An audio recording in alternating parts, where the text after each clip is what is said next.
For the first time in 12 years, no American military forces are in Vietnam. All of our American POWs are on their way home.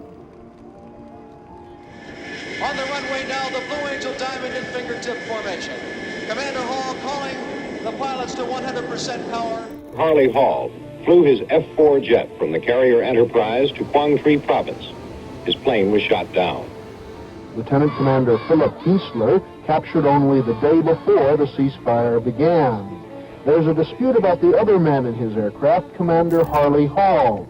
The U.S. claims other POWs report he was alive and a prisoner also. Harley Stephen Hall will be 4 years old in 2 weeks. He lives in San Diego with his mother and 8-year-old sister Heather. He has never seen his father. The government said he was a POW, but then declared him presumed dead, even though there was no new evidence establishing his death. We have always been asked forever to prove that our husbands are alive, when the government, with all its resources, cannot prove they're dead. The committee said very clearly that we do not believe, based on the evidence that we have, that there are grounds for encouragement to people that there's going to be somebody returned in the near future. Captain Harley Hall was more than a decorated combat pilot. He was a leader, a hero in the heart of the Blue Angels during his time as flight leader and officer in charge. He was also the last U.S. Naval Aviator shot down during the Vietnam War, a sacrifice that left a lasting mark on all who knew him. Today, you're about to hear an extremely rare and deeply personal conversation. Mary Lou Hall, Harley's wife, joins us to share memories few have ever heard, including the terrible day she learned Harley had been shot down and the decades-long fight for answers that followed. This is an audio-only interview, so it will be accompanied by footage from Threshold the Blue Angels experience, photographs by former Blue Angels team photographer Ron Rentfrow, and other rare historical archives. This episode is also part of a special 4-part series in support of the Blue Angels Foundation. All right, welcome back to the Blue Angel Phantoms channel. I'm your host, Ryan Notoff, and today we have a deeply personal episode. We are diving into the life and the legacy of one of my heroes, Captain Harley Hall, the former Blue Angel flight leader from 1970 and 1971 when they were flying that beautiful F-4 Phantom, a decorated combat pilot, and unfortunately the last U.S. Naval Aviator shot down during the Vietnam War. So I'm incredibly honored today to be joined by Mary Lou Hall, Harley's wife, who has spent over 50 years not only seeking answers for herself and her family, but standing as a powerful voice for other POW MIA families as well. So Mary Lou, when I started this channel 8 years ago, it was hoping to have this conversation with you. So I can't thank you enough for trusting me with this story and for you making time to share it with us. Thank you, Ryan. I appreciate it.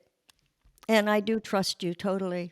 Well, thank you so much. And that trust means the world to me. So as some folks know, this is one of 4 episodes that's going to be published on this channel in the month of May in alignment with Mental Health Awareness Month, and specifically to support the Blue Angels Foundation, which is a fantastic nonprofit organization that is supporting our wounded veterans as they transition into a civilian life. So the Blue Angels Foundation, they work with this powerful network of partners, and they fund treatment programs, transitional housing, and service animals, all critical resources that make a real difference for those who have sacrificed so much for us. So if you feel inclined, we really encourage people to support the Blue Angels Foundation financially by clicking the link in the description of this video below.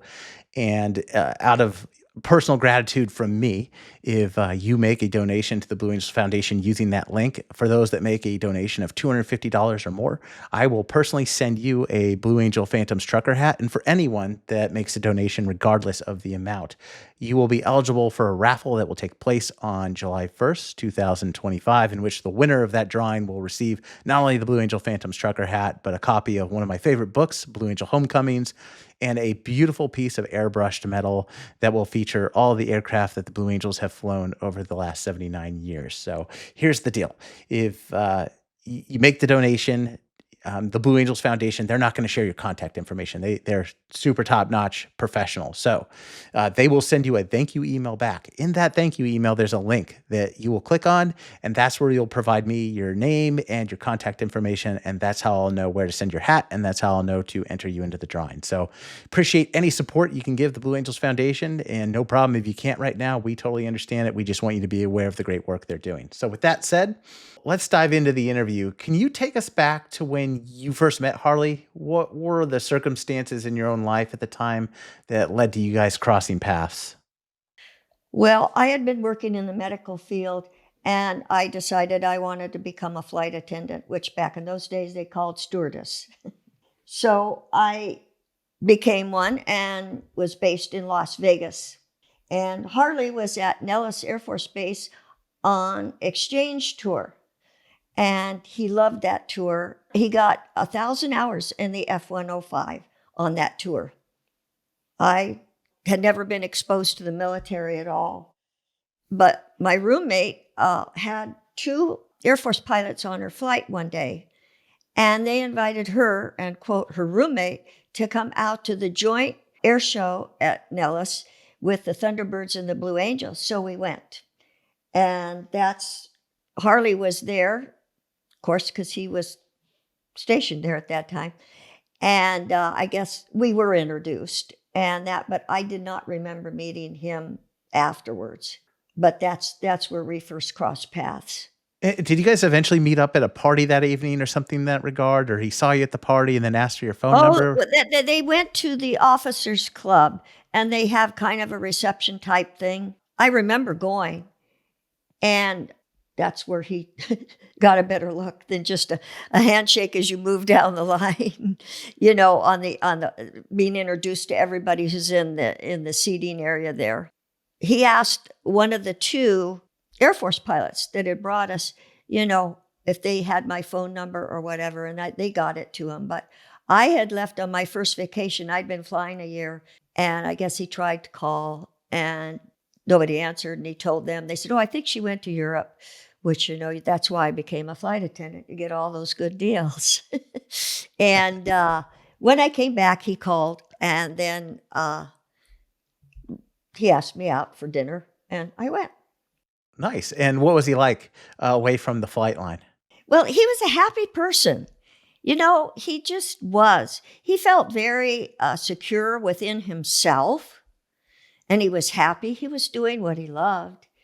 And, he was a happy bachelor, always smiling, always smiling. Well, great. So tell me a little bit about his upbringing, right? So he was born into essentially a farming family. Talk to me about his... Broken Bow, Nebraska. Yes, right? So how does someone go from Broken Bow, Nebraska into a career in aviation? Well, the family moved from Nebraska to Vancouver, Washington. I think he was around 5. They didn't have a farm there in Vancouver, but they had a lot of land. They had land, I guess. I don't know. He really didn't discuss his childhood a lot. He knew he wanted to go to college.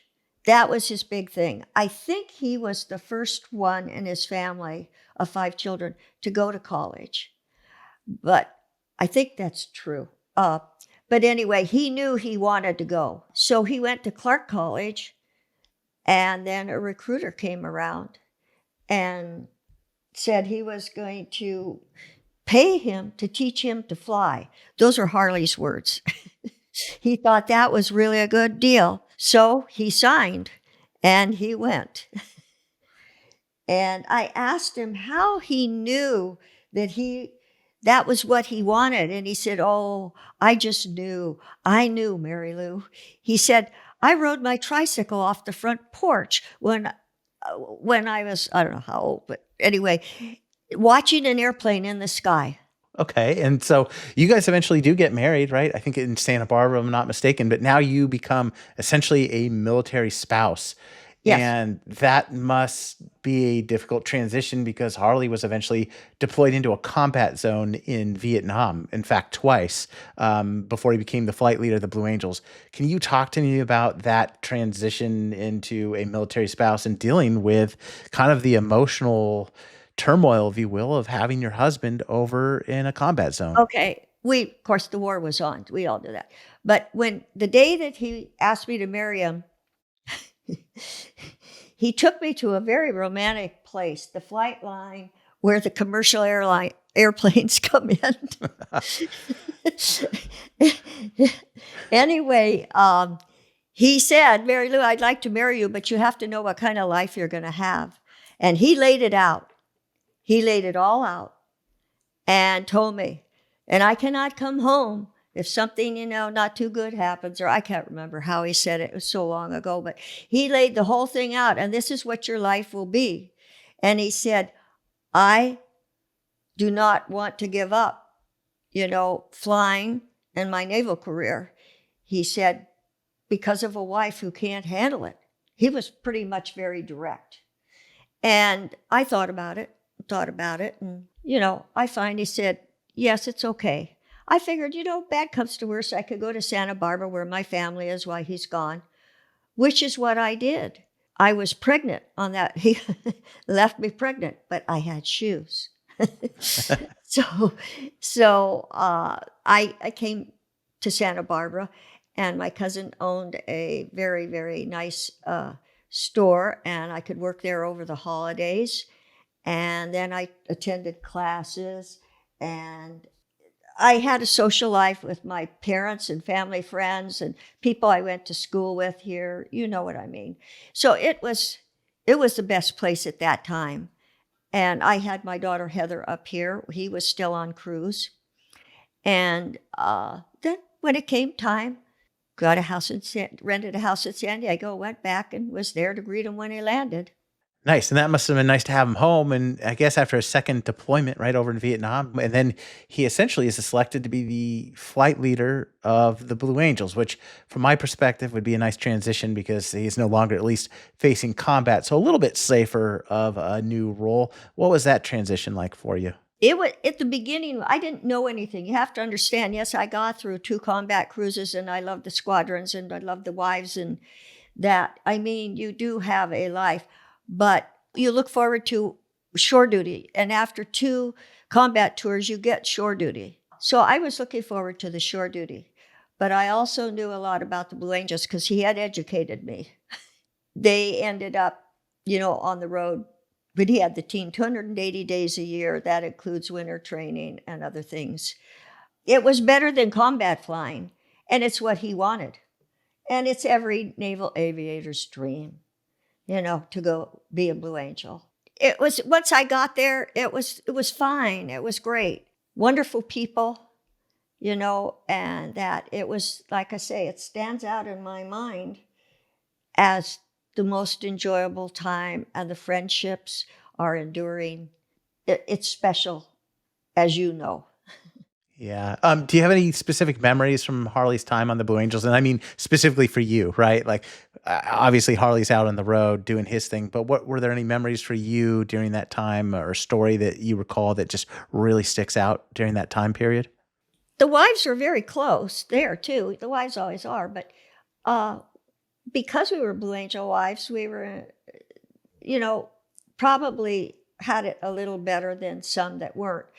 Because the city of Pensacola was very good to us. We were invited to certain things. I also, being the team leader's wife, was supposed to look out for all the wives. I did that, but we all did it together. We all looked out for each other. However, we did form a group for the enlisted wives, because they were left alone too, of the men, the maintenance men on the planes and all that. And we just started potluck lunches on the base at Pensacola, out in the softball field, the field where you can play softball, and had potlucks with children and the wives on Sundays when the men were on the road. Things like that. It was full. It was a very full life. And eventually Harley's time on the Blue Angels came to an end at the end of the 1971 air show season, so around November. In fact, I think their last air show was in Nellis, of all places, where you guys met. But then it was time for him to transition back to the fleet. The Blue Angels have a saying: they come from the fleet and they go back to the fleet, and that was the case with Harley, the flight leader of the Blue Angels. So what was that transition like, to know that he was going to be going back to combat after serving on a role with the Blues? Well, actually, there was a little bit of light at the end of the tunnel, because at that time there were peace talks going on with Kissinger and that. And so we thought, maybe it will end soon, maybe it will end soon. Well, for me, I did it twice before. And the wives, that's a family in a way. You're all in the same situation. And we all raise our children together. We all help each other. So you're never really alone. And you have people that are going through what you're going through. And there was that, bond between us. Unfortunately, January 27th, 1973, it was essentially the last day of the Vietnam War. The Paris Peace Accord had been signed, and Harley took off for his last mission.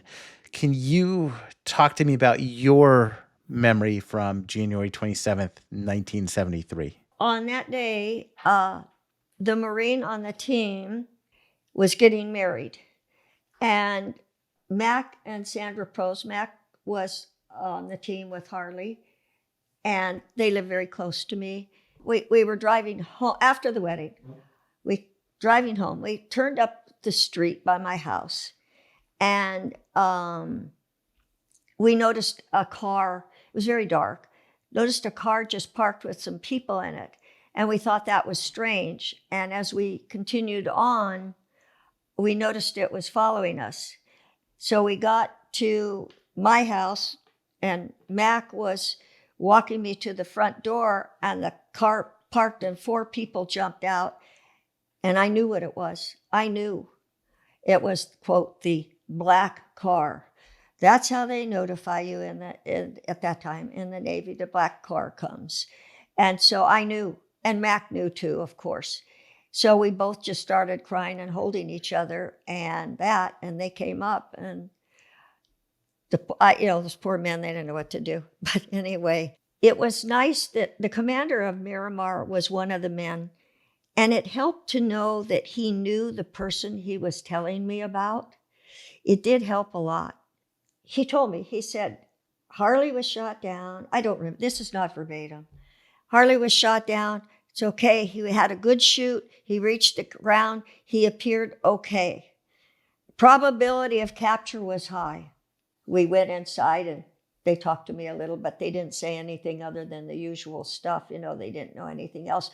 Harley and his Rio had both gotten out of the plane with good shoots. And Harley was seen running on the ground. Oh, his wingman, Terry Heath, stayed in the area and was talking. I heard a recording of this whole flight. Finally, it was over a year later, somebody said, we have this, we feel you have a right to listen to it if you want. And so Terry stayed with him and followed him and, was talking to Harley, and Harley was talking to him. And he said, get feet wet, get feet wet. And Harley said, we're trying, Terry, we're trying. They ejected. And there were 2 good shoots. And Terry stayed there and watched Harley go all the way down. And when he saw him reach the ground, he saw the chute go one way and Harley start running the other way. So he knew he was okay and he wasn't being dragged. And so Harley was running. And so that's why we knew he was okay. And you were 7 months pregnant when you got this news. So how did you find the strength? Let's see. It was January 27th. Yeah, about 6 or 7 months, yeah. Yeah, so how do you find the strength to do all of this, handle this news while taking care of Heather, your daughter, while being pregnant? I can't even imagine. You just do it. What do you have a choice? You don't have a choice. You do what needs to be done. The worst part was Heather had been with some other Navy friends the day we went to the wedding. And so she was spending the night there. So I didn't have to deal with that night. Mac and Sandra stayed there, and Bill Switzer and his wife Pam came over. So we all lived in the same neighborhood, and they were there with me. And then the next day they said, "You're going to call Heather?" I said, "Not yet, not yet." That was something I kept putting off, because that was probably the worst thing, because I knew how close she was with her father. She worshiped him, and he took her everywhere with him when he was home. It was hard for him when he left, and it was hard for her with him gone. But then to tell her he wasn't going to be home for her birthday like he promised, that was probably the worst. And they said, "You have to go pick her up." So I did. And it was as bad as I thought it would be. I can't even imagine having to deliver that type of news. It's the worst. Yeah. So in the days, months, and even years that follow, I mean, you had challenges trying to get answers and updates on the condition of Harley. Obviously a couple months later, POWs came home from Vietnam in, I believe, March of 1973, but Harley did not come home on those airplanes and buses, and that must have been challenging. The worst day I can probably of this whole thing was in March, when the last group of POWs came home, landed at Miramar. And, they got off the plane, the returned POWs, according to shoot down date, chronologically.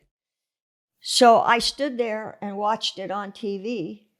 Finally, the last one that got off was Harley's radar officer.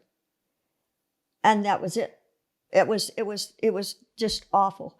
And I remember I kept changing news stations to keep thinking, I don't know, I guess it's what you do when it's very hard to really accept something or whatever. Because we knew that Al was a POW. His radar officer was a POW.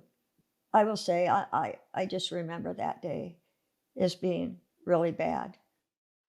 And by then, everybody's kind of gone on with their lives, and they're all home, and they're happy to be home. And many things came up during that time. I mean, there was always something to things that told you he was a POW. Another Navy wife ran into a returned POW who she knew, his wife, and they were introduced. She said, who are you married to, or something like that. She told him, and then she said, "But I'm staying with a friend, Mary Lou, whose husband," and she told Harley Hall was shut down. He said, "Oh, she didn't have anything to worry about. He's there. He'll be back." I had several things like that. Another man got a call from a debriefer at Balboa Hospital, debriefing the returned POWs. And he called this person. And he said, "I know you knew Harley. I didn't call you, and you didn't hear from me." Okay. He said, "He's a debriefer." He said, "He's there. Don't worry about it. He'll be back." So people knew, but they never came forward.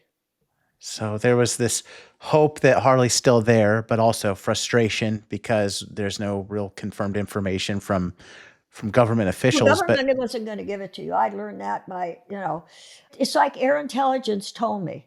I could say they were the only truthful one. The reason I say it is because they're the only ones that said they have him. He's alive. And they're moving him from camp to camp. He's the prize. They know who he is.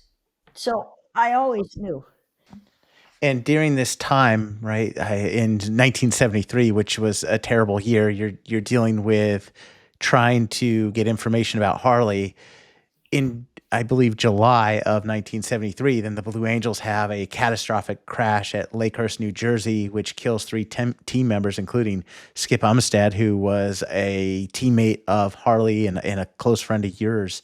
Can you talk to me about dealing with that tragedy while also still fighting for Harley during this time period? Must have been absolutely awful.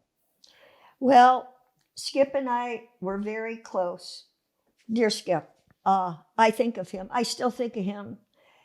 He just was such a good person, too. he had been called back to be lead of the Blue Angels. So Skip would call me from El Centro winter training.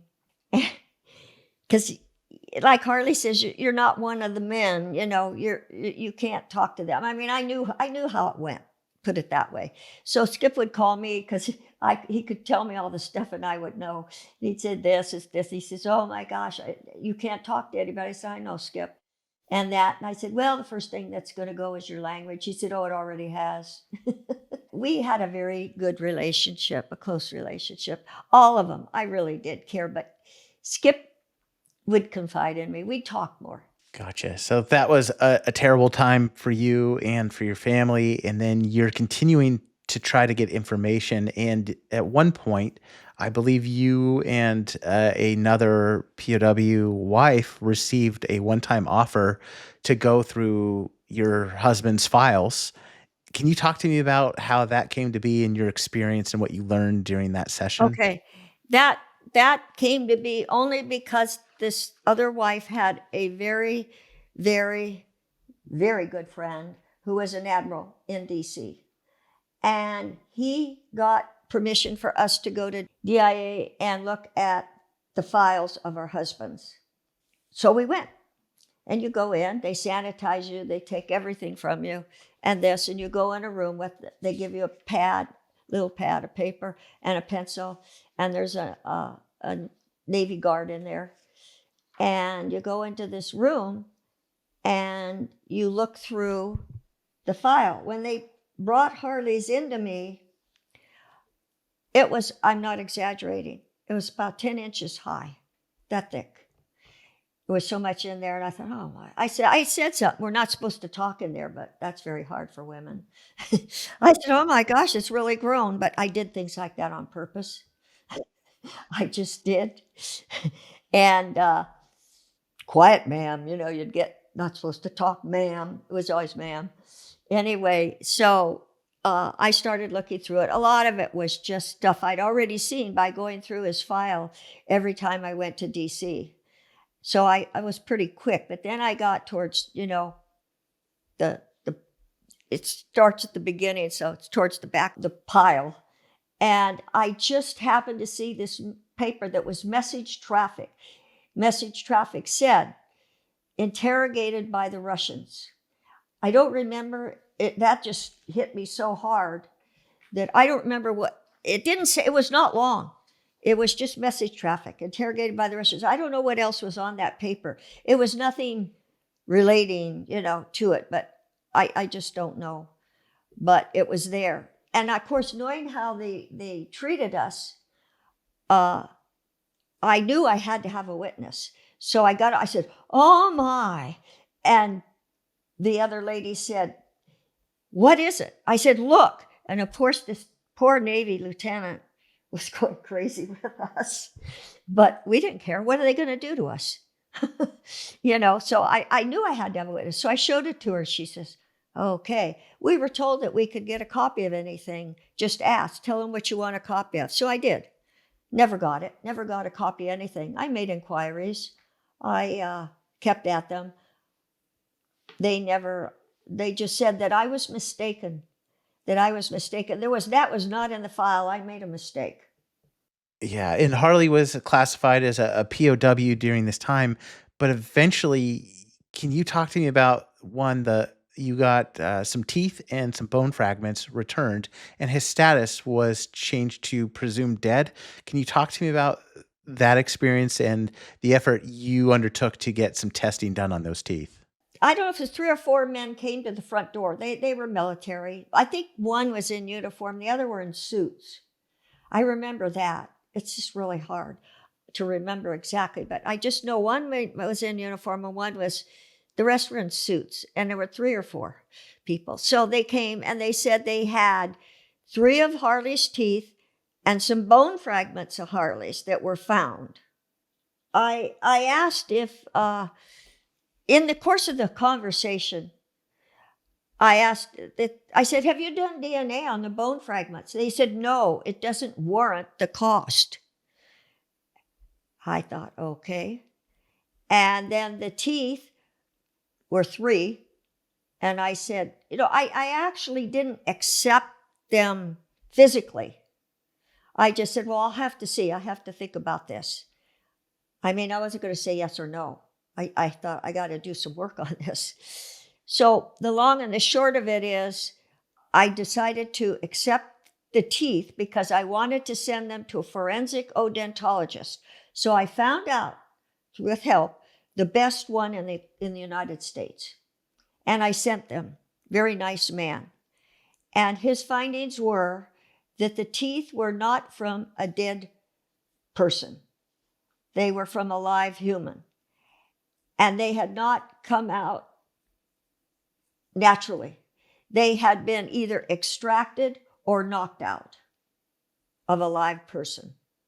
And I guess it should be noted, Harley actually had dental records done right before Oh, that's he right. left. Yeah. Harley always went to the dentist before he left on a cruise. So he got his dental records because we didn't know, coming back you'd be ordered somewhere else or whatever. So he brought them home and I had them. So they were taken just before he left. So God was with us.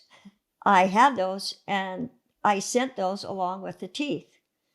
And the man knew. He had something to compare it with. And can you talk to me about the change in his status? And I believe this was 1980 when this happened, but from POW to presumed dead. How did that take place? Well, I don't know how it took place in Washington, but what it was is one day, one of the wives, Jean, she was the one that went to DIA with me. She lived right down the street, so we were really close. She said, Mary, have you heard anything?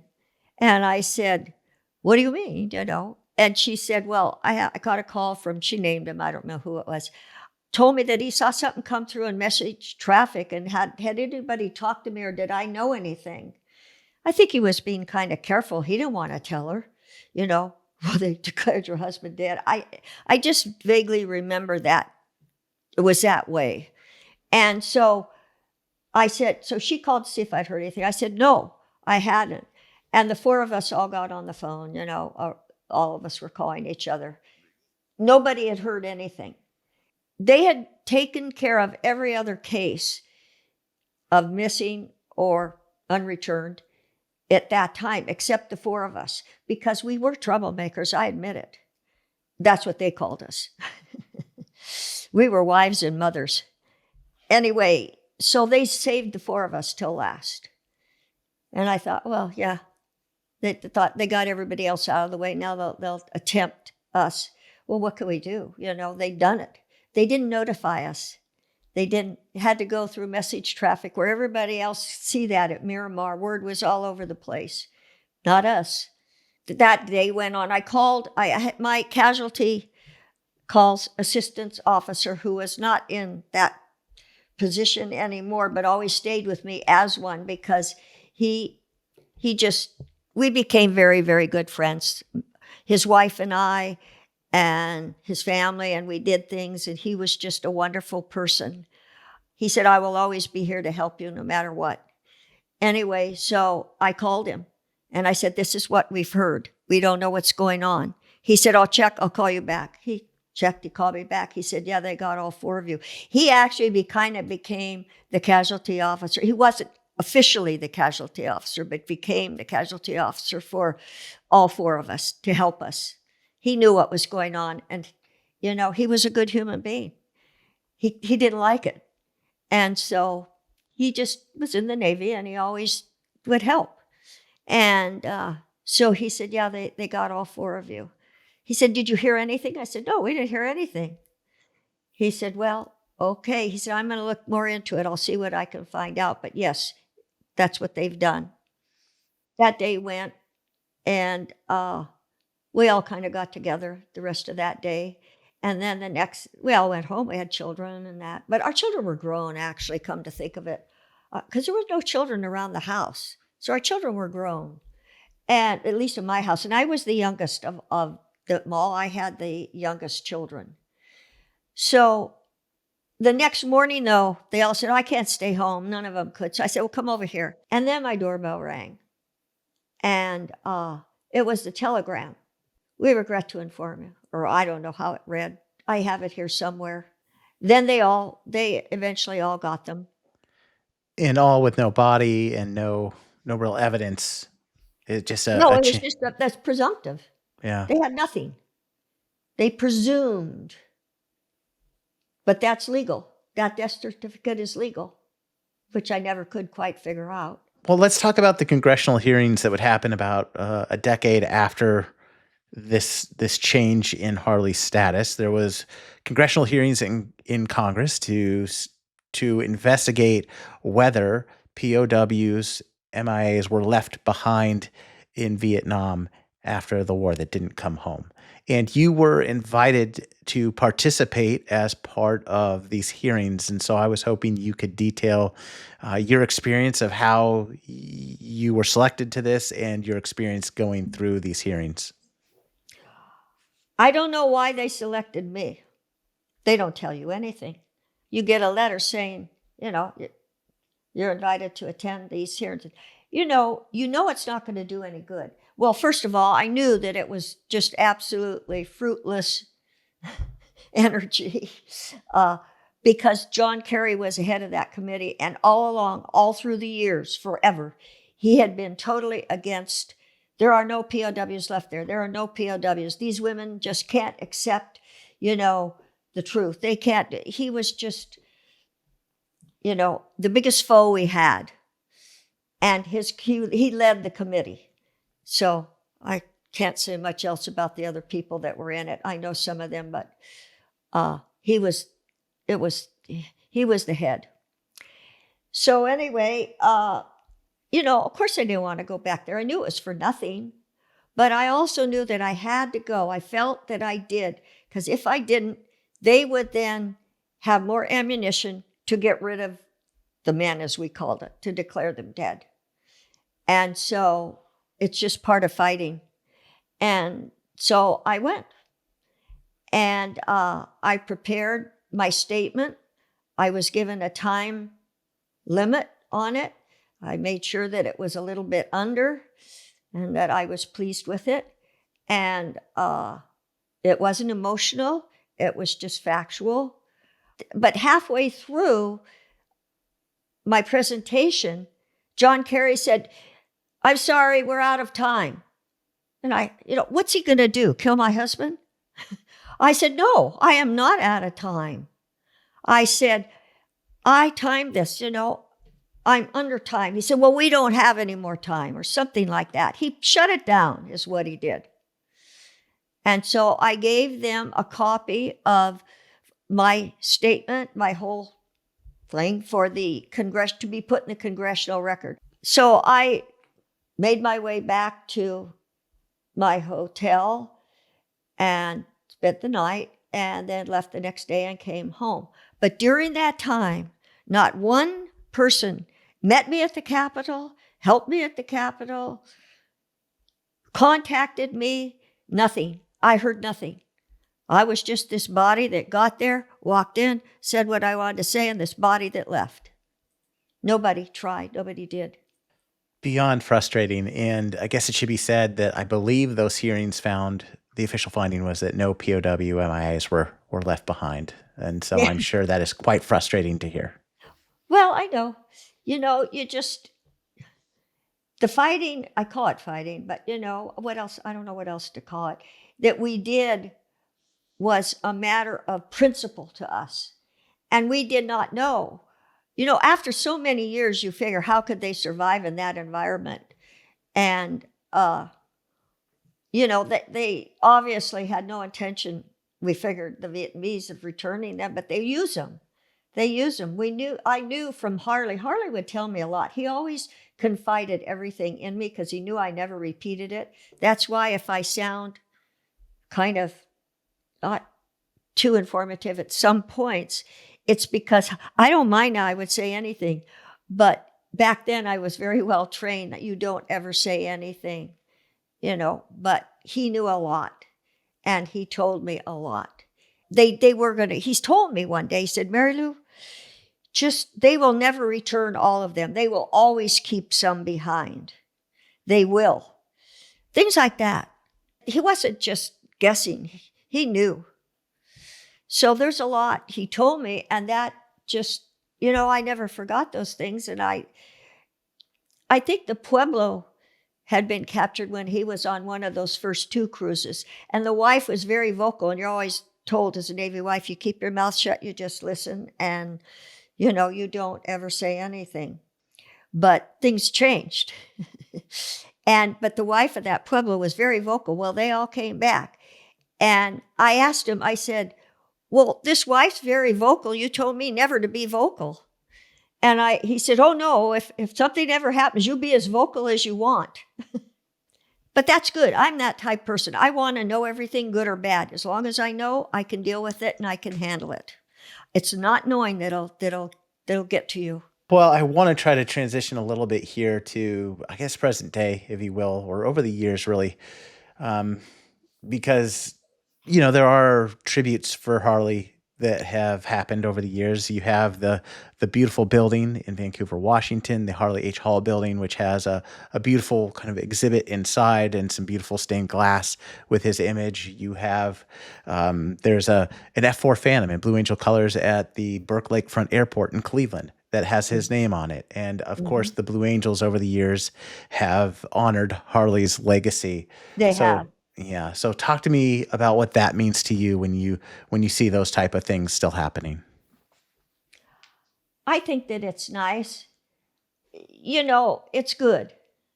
But I don't know. Sometimes I think aviators feel they have to do that because it's part of them.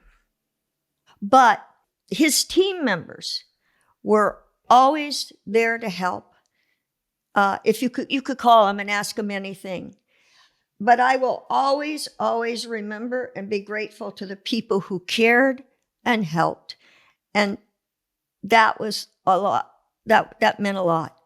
Well, as we wrap up here, what do you want people to know about Harley outside of him being a Blue Angel or a pilot or a POW? But what do you want people to know about Harley as a husband or a father or a person? As a person, he was a happy man, and he was doing what he loved. And that's a beautiful gift for him. He was a good human being, too. He really was. He had a sense of humor, and he was good to other people, especially on the team. He cared so much about his enlisted men. He would go down there when they were, we were at home at Pensacola to the hangar, and down below where they were working on planes. And he'd sit there and he'd talk to them about, get your education. You can get the military to pay for it. Get your education. You have a chance. You must do that. And through the years, I heard from some of them, and they would tell me, I'll never forget him. Because of him, I am this. And they got an education, and they were doing well in life. And when I go to the air shows, a while back, a lot of times they'd come up to me and they'd say, I'll never forget him. It's because of him I am what I am. So he would have been an asset to his country. And one thing that's remarkable is that in his 33 years, he accomplished every goal he set for himself at that point. He loved his Heather. He really did. He worried about her. He always wrote home how she was. She was hysterical when he left. And he wrote me a letter from the ship going over there. He said, I'm so worried. Is she okay? And I said, oh, she's fine now. But he loved her. They had a very, very close bond in the short time they had together. And you mentioned his age, 33, and that to me is just, it's incredible to think about. 1 month after his 34th birthday is when he was shot down. His birthday, his birthday was December 23rd. He was shot down on January 27th. So he completed 33 years. And so 33 full years. Wonderful years for him. He was a happy man. That's why I keep saying he was a happy man. He was. Life was good. It was good for both of us. And it's just crazy for me. I'm just looking at context in my own age. I'm 43, and to look at what he accomplished in 34 years is it's the people he influenced too. Yeah. Well, and that's where I was going with that, right? Like, obviously, I never met Harley. I was born in 1982, but even his charisma that is so exuded through the movie and the film Threshold, the Blue Angels experience, where I was exposed to him at, I think, the age of 3 or 4. And he was my first real hero growing up. You know, some people like football and they like the quarterback. For me, my quarterback was Harley Hall because I watched that movie all the time. And it's even to today, I talk to so many people, and you know, his legacy lives on, and I think that is so telling about the man of who he is. And you and I were talking earlier. You know, it's my hope that by elevating this story, you coming on here today and sharing the story, as difficult as it is, will put this front of mind for people. And but you know, obviously, my hope is that we never, as a country, ever leave anyone behind again. That's right. That's probably why I would do this, is because they do leave people behind. It's not always somebody's fault that they are. But the point is, if you do, don't forget them. I couldn't say it better myself. And I think, so with that, I think we'll wrap up. And Mary Lou, thank you so much for, again, taking time to share this story. I know it's a difficult topic, but it really means the world to me, and I think the audience, that you've taken the time to open up and share about this. Well, thank you, Ryan. Not many people still remember like you do, and I appreciate it. And I always will. Thank you so much.